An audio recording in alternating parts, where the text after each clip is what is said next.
क्या होता है कि एसएससी सीजीएल का जो आप पेपर देते हैं उसमें बहुत सारे पोस्ट होते हैं, और उसी में से एक सबसे दमदार और सबसे खूबसूरत पोस्ट है हमारा एएसओ इन एमईए। एक छोटी सी क्लिप इसके बारे में हम लोगों ने शेयर किया था, और वो क्लिप जो है 2.5 लाख से ऊपर व्यूज अर्जित कर चुका है। क्लिप 2.5 लाख से ऊपर का व्यूज आ सकता है, तो वहीं पर बच्चों का डिमांड था कि सर आप कंप्लीट वीडियो लेकर आओ और कंप्लीट तरीके से बताओ। ठीक है, पढ़ाई तो हम करते ही रहते हैं, साथ में कुछ ऐसा हो सके जिससे हमें काफी ज्यादा मोटिवेशन मिले, तो वो आप लोगों के हाजिर है, आप लोगों के सामने हाजिर है। मुझे पूरे 2 दिन लगे हैं इस पीपीटी को बनाने में। एक एक बात मैंने कंसल्ट की है, जो लोग ऑलरेडी फॉरेन डिपार्टमेंट में पोस्टेड हैं उनसे भी मैंने इन बातों को कंफर्म किया है कि क्या जो बात ऐसा सुनने में आता है क्या वो सही है या वो गलत है, कितनी बातें सही है कितनी बातें गलत है, क्या जो हम बात करते हैं महीने के 2 लाख 3 लाख रुपए हमें जो सैलरी मिलती है क्या ये बात में दम है, क्या ये कहा जाता है कि जो बच्चे हमारे जो भी लोग विदेश मंत्रालय में एमईए में पोस्टेड होते हैं उनकी जो सैलरी होती है उसके तो उसके अलावा जो फायदा हो गया, जैसे मानो कि अगर मैं एमईए में हूं, ठीक है, तो मुझे ऐसा पर्क मिलता है, 5 स्टार फैसिलिटी मिलती है, हेल्थ रिसोर्सेज में बेनिफिट मिलता है कि उस पर्टिकुलर कंट्री के सबसे टॉप अस्पताल में मैं फ्री में अपनी जो है वो इलाज करा सकता हूं अपना अपने फैमिली का। मेरे जो बच्चे होंगे उस स्कूल में, मतलब जैसे मानो अगर लंदन में पोस्टिंग हुई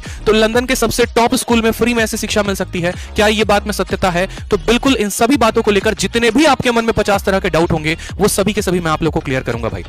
बहुत मेहनत की है मैंने आप सभी के लिए, तो आपका भी ये बात फर्ज बनता है कि तुरंत एक वीडियो को प्यारा सा लाइक कर दो, ठीक, और सब जगह पर शेयर कर दो भाई, ताकि ये जो बात है ना ये सब जाने और इससे सबका बेनिफिट हो सके। तो सबसे पहले जैसे कि यहां पर मैंने लिखा हुआ है एएसओ इन एमईए। एएसओ का फुल फॉर्म क्या होता है? Assistant section officer. और एमईए का फुल फॉर्म क्या होता है? मिनिस्ट्री ऑफ एक्सटर्नल अफेयर, यानी विदेश मंत्रालय। ठीक है, जैसे विदेश जो मंत्री थे हमारे पिछले सुषमा स्वराज थी जिनका निधन हो गया। ठीक है, तो इसके बारे में हमें पूरा कंप्लीट जानकारी हमें जो है वो प्राप्त मिलेगा। कंप्लीट प्रोसेस में आपको इस वीडियो में बताऊंगा कि एलिजिबिलिटी क्या होती है, पावर कितनी है, सैलरी कितनी है, हर एक बात को लेकर। उसके पहले आप इस स्लाइड को देखो।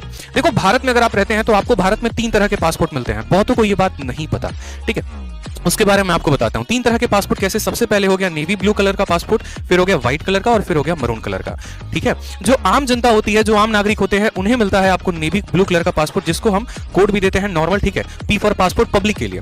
जैसे मानो कि अगर आप पासपोर्ट बनवा रहे हो, आपके पिताजी बनवा रहे हैं, आपके पड़ोसी बनवा रहा है, तो उसको नेवी ब्लू कलर का पासपोर्ट मिलेगा। उसी तरीके से व्हाइट पासपोर्ट जो है वो सभी के सभी डिप्लोमा, यहाँ पर जो भी भारत की तरफ से जाते हैं, जो रिप्रेजेंटेटिव होते हैं, जो अदर कंट्री में जाकर रिप्रेजेंट करेंगे, जैसे आप विदेश मंत्रालय में लगेंगे तो आपको व्हाइट मिलेगा। और मरून कलर का जो पासपोर्ट होता है ये डिप्लोमेटिक पासपोर्ट होता है, ये ऑफिशियल पासपोर्ट है और ये डिप्लोमेटिक पासपोर्ट। अब ये डिप्लोमेट्स कौन होते हैं? डिप्लोमेट्स वो हो गए जो भारत सरकार की तरफ से किसी और कंट्री में जाते हैं, बायलैटरल मीटिंग्स के लिए हो गए, जैसे ठीक है समझौता के लिए हो गया, मिलिट्री एक्सरसाइजेस के लिए हो गए, तो वहां पर आपको मिलता है डिप्लोमेटिक इंडियन पासपोर्ट। जैसे आपने ये भी सुना होगा कि हमारे सीआईएसएफ के कुछ जवान गए और अफगानिस्तान में जाकर वहां पर ट्रेनिंग कर रहे हैं, तो उस समय वो ब्लू कलर के पासपोर्ट से नहीं जाएंगे, व्हाइट कलर के पासपोर्ट से जाएंगे। ऑफिशियल पासपोर्ट होता है, इसीलिए साफ लिखा गया issued to individual representative Indian government, ठीक है, ऑन ऑफिशियल बिजनेसेस, और यहां पर इशू टू इंडियन डिप्लोमेट। तो भाई साहब ये बहुत पावरफुल पोस्ट होती है।